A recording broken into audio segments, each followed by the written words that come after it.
Queridos hermanos, iniciamos la lección divina de este día lunes 11 de marzo, lunes de la cuarta semana del tiempo de Cuaresma. Por la señal de la Santa Cruz de nuestros enemigos, líbranos, Señor Dios nuestro, en el nombre del Padre, y del Hijo, y del Espíritu Santo. Amén. Señor mío y Dios mío, creo firmemente que estás aquí, que me ves, que me oyes. Te adoro con profunda reverencia. Te pido perdón de mis pecados y gracia para hacer con fruto este tiempo de lección divina. Madre mía Inmaculada, San José, mi Padre y Señor, Ángel de mi guarda, interceded por mí. En este día, lunes, leemos el libro del profeta Isaías, capítulo 65, versículos 17 al 21. Esto dice el Señor: voy a crear un cielo nuevo y una tierra nueva. Ya no recordaré lo pasado, lo olvidaré de corazón. Se llenarán ustedes de gozo y de perpetua alegría por lo que voy a crear. Convertiré a Jerusalén en júbilo y a mi pueblo en alegría. Me alegraré por Jerusalén y me gozaré por mi pueblo. Ya no se oirán en ella gemidos ni llantos. Ya no habrá niños que vivan pocos días, ni viejos que no colmen sus años, y al que no los alcance se le tendrá por maldito. Construirán casas y vivirán en ellas, plantarán viñas y comerán sus frutos. Palabra de Dios. La lectura del libro del profeta Isaías nos habla de esa recreación del mundo, que es la promesa de la vida eterna. A veces tenemos una falsa idea de lo que significa la vida eterna, porque creemos que la vida eterna consiste en vivir como si fuéramos ángeles flotando en el cielo. Los seres humanos no estamos destinados a convertirnos en ángeles, jamás. Esa no es nuestra existencia. Si bien nuestro Señor Jesucristo utiliza la comparación cuando habla del matrimonio y cuando habla de cómo el matrimonio es para esta vida. ¿Por qué? Porque en la vida eterna ni ellos tomarán esposa, ni ellas tomarán esposo. Y dice, serán como ángeles, pero no se refiere a la condición de la naturaleza angélica, sino a la no reproducción. Es decir, que el tiempo de la reproducción de los seres humanos termina en este mundo. Y en eso serán como los ángeles. Serán como los ángeles también en su conocimiento. ¿Por qué? Porque nuestro conocimiento ya no estará limitado por esta naturaleza, sino por esa nueva naturaleza gloriosa que nos permitirá ver a Dios, y por tanto conoceremos la realidad de acuerdo al conocimiento del mismo Dios, como hacen los ángeles. Pero nuestra condición futura es la de un ser humano, y un ser humano con un cuerpo. Por eso nuestra fe está basada en la resurrección de la carne. Resurrección de la carne, ¿qué significa? Lo mismo que contemplamos en Jesús. El cuerpo de Jesucristo resucitó. ¿Qué significa resucitar? Significa que el alma se vuelve a unir al cuerpo. Ese cuerpo es glorificado. ¿Qué significa un cuerpo glorificado? Un cuerpo que ya no puede padecer, un cuerpo que ya no puede enfermarse, un cuerpo que ya no puede sufrir. Y entonces, al leer el profeta Isaías en esta parte, lo que estamos contemplando es justamente la esperanza de la promesa del Señor. Voy a crear un cielo nuevo y una tierra nueva. Ya no recordaré lo pasado y lo olvidaré de corazón, es decir, todo lo que hemos hecho mal. Cuando hablamos de esa recreación, crear un cielo nuevo y una tierra nueva, significa que la vida del ser humano se va a desenvolver de la misma manera. Qué bonito es imaginarse la vida futura, porque no la conocemos. Y por eso tenemos que tener claro que siempre a lo largo de esta vida van a ser muchas más las cosas que no conocemos que las que conocemos. Si una persona me dice a mí, ay, pero explícame cómo va a ser la vida futura. No te puedo explicar. Te puedo explicar lo básico, es decir, lo que nos ha dicho el Señor. Vamos a resucitar, vamos a vivir eternamente, no va a haber sufrimiento, no va a haber angustia, viviremos saciados en nuestro corazón. Hay una frase preciosa de nuestro Señor que nos dice, ese día ya no me preguntarán nada. ¿Sabes lo que significa no tener necesidad de preguntar nada? ¿Por qué? Porque todo mi corazón ya ha encontrado su consuelo. No necesita ni anhela nada más. No hay un conocimiento que se me esconda. Y entonces es bello dedicar el tiempo a imaginar un poquito. A mí me gusta mucho relacionar, por ejemplo, la ciencia ficción con la vida eterna, y cuando contemplo ciertas ideas que tienen los seres humanos sobre la ciencia ficción, sobre los mundos paralelos, sobre los viajes cósmicos, bueno, yo me aventuro a imaginar cómo será esa vida eterna, porque son tantas las posibilidades, no las conozco. No conozco. ¿Y puedo imaginarme en este momento cualquier cosa? Sí, puedo imaginarme cualquier cosa. ¿Puedo imaginarme cómo será la vida en el futuro? Sí. Obviamente sabiendo que es parte de lo que yo me quiero imaginar en este momento porque no lo conozco. Pero justamente esa imaginación me permite desearlo con más fervor, desear alcanzar eso. Cuando yo voy de viaje a un lugar que no conozco, me lo puedo imaginar. Uy, me imagino que será así y así. Y uno va haciéndose sus expectativas y va haciendo crecer el deseo en su corazón de llegar a ese lugar. Bueno, lo mismo podemos hacer en esta vida. Cuando nosotros consideramos además esa vida eterna, podemos considerar algo que es sumamente precioso, que es el hecho de que voy a tener todos los goces que quiero. Cuando en este mundo me dan ganas de dedicarme al deleite y al gozo, eso es una tentación siempre presente. Y hay personas que han decidido vivir su vida buscando conseguir todo el deleite y todo el gozo que puedan en este mundo. Y creen que una vida buena es alcanzar todos los deleites y gozos que hay en este mundo. Y por eso se llenan de frases, no, es que se vive una sola vez, hay que aprovechar lo comido y lo bailado, no te lo quita nadie, entonces hay que aprovechar todas las oportunidades. Yo he decidido no aprovechar todas las oportunidades. He decidido no hacer todas las cosas que pudiera hacer. He decidido no buscar todos los gozos y deleites que pudiera buscar en este mundo. No estoy hablando del pecado. No estoy hablando de las acciones pecaminosas. Estoy hablando de esos gozos que son buenos, que no tienen ningún pecado y que pueden considerarse muy buenos y muy justos, pero yo he decidido eliminarlos de mi vida en espera del gozo total. Me encantaría, por ejemplo, hacer muchas locuras y hacer cosas peligrosas también que pueden resultar divertidas para el ser humano. Pero muchas cosas, la mayoría, he decidido no hacerlas en espera de la vida eterna. ¿Por qué? Porque he hecho un simple balance. Yo puedo dedicarme en esta vida a buscar los gozos y los deleites que me ofrece este mundo y que son tan maravillosos, tan bellos, o puedo dedicarme a vivir una vida caminando el camino del Señor, perseverando en ese camino de santidad, entregado a la evangelización, esperando con alegría el gozo que no termina. Y entonces podré hacer todo aquello que no he hecho en este mundo, a lo cual he renunciado en este mundo, y lo podré hacer no por un ratito. Y no voy a tener un gozo momentáneo, voy a poderlo hacer en la eternidad, para tener un gozo eterno. Bueno, para mí eso vale la pena. Eso vale la pena como vale la pena en cualquier momento de la vida renunciar a ciertas cosas por aquello que considero superior.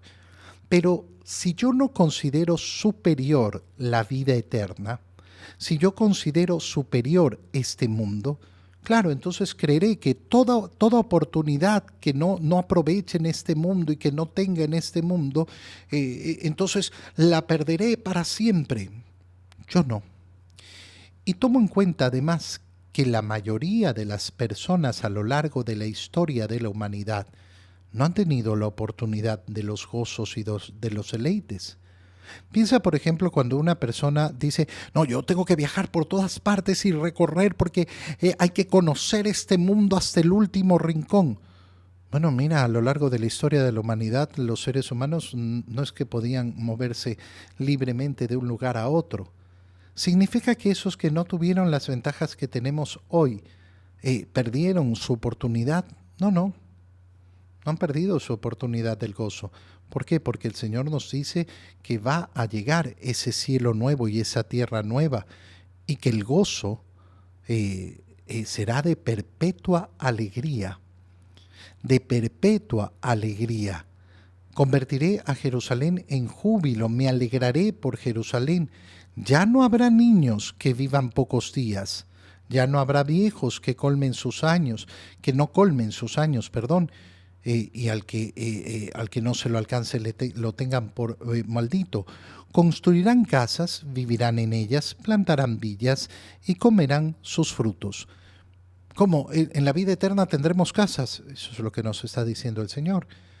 Que vamos a vivir una vida plenamente humana. Comeremos, sí, comeremos y disfrutaremos de la comida sin necesidad de morir porque no comemos, sin necesidad de enfermarnos porque nos cayó mal una comida.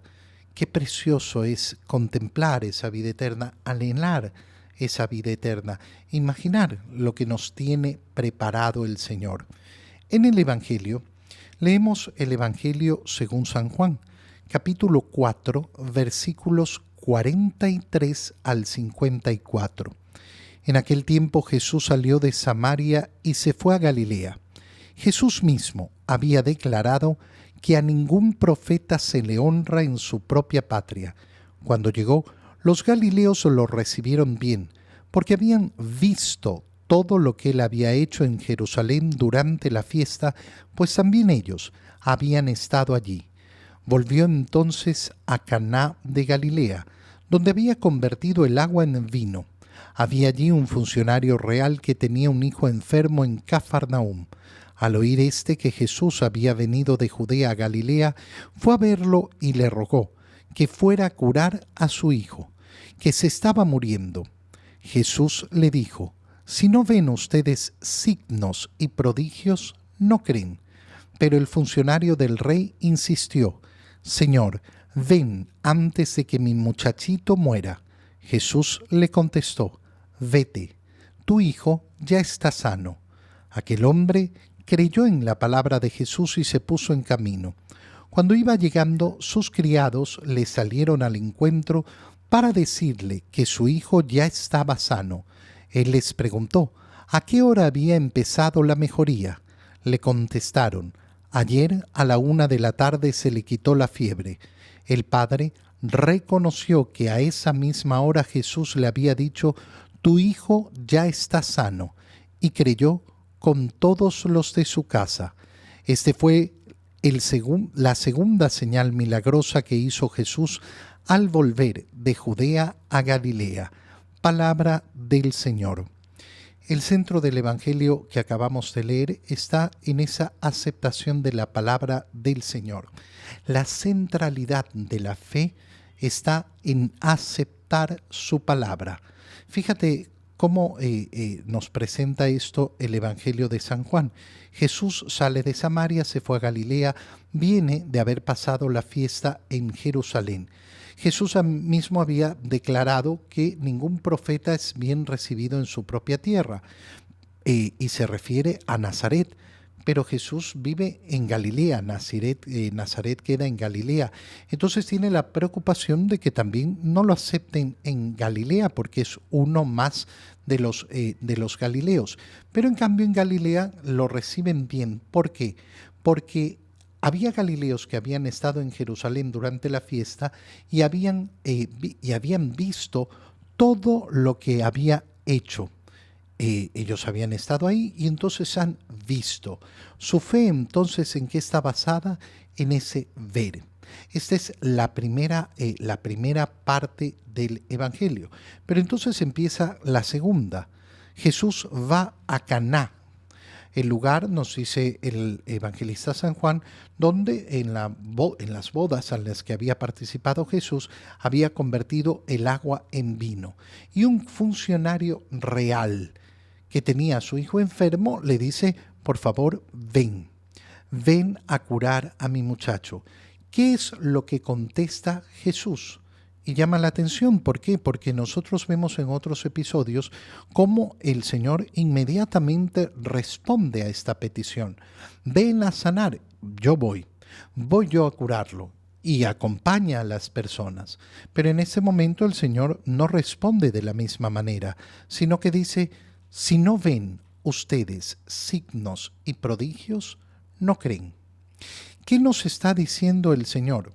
Nos está diciendo aquello que estamos resaltando desde el inicio.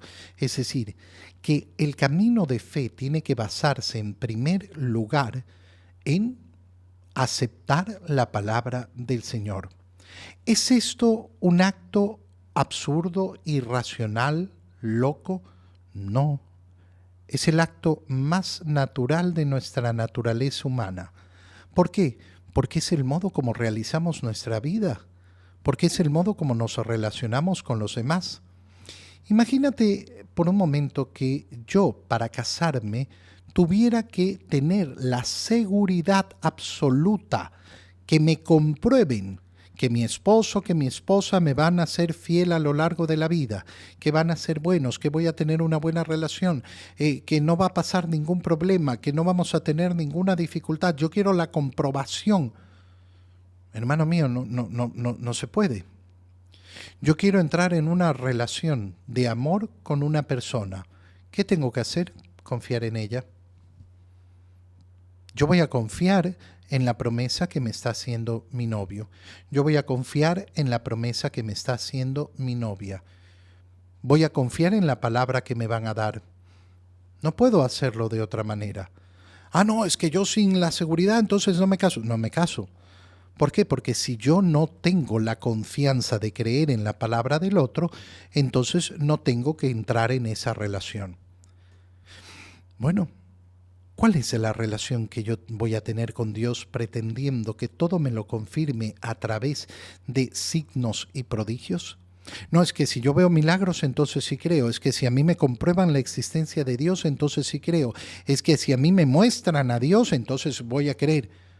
Ya, eso no es el camino de la fe, pero ese no es el camino natural en el cual el ser humano se relaciona con otros. Yo no puedo pretender que mi relación con Dios sea una relación completamente distinta a la que tengo con las demás personas. Yo cuando entro en un negocio con una persona, no, compruébenme que todo va a salir bien y que nadie me va a traicionar y nadie me va a engañar y nadie me va a estafar. No, hermano mío, uno entra en un negocio y entra confiando en el socio. Todas las relaciones humanas se dan así. Nuestra relación con Dios, por tanto, tiene que basarse siempre en la palabra del Señor.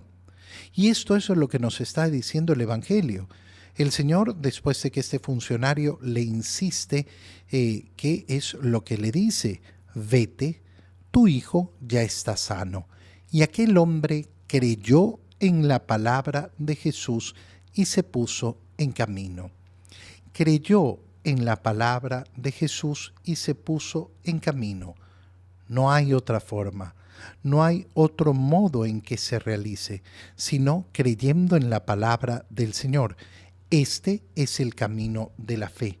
Este es el camino que estamos llamados a tener. Pero ¿cómo puedo confiar? Porque confías en aquel que te lo dice.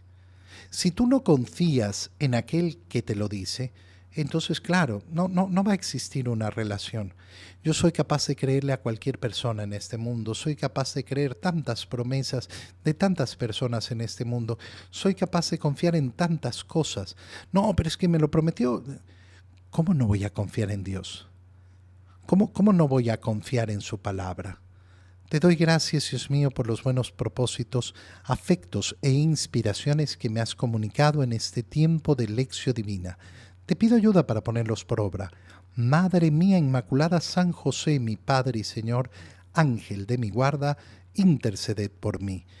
María, Madre de la Iglesia, ruega por nosotros. Queridos hermanos, reciban mi bendición en este día en el nombre del Padre, y del Hijo, y del Espíritu Santo. Amén. Un feliz día para todos.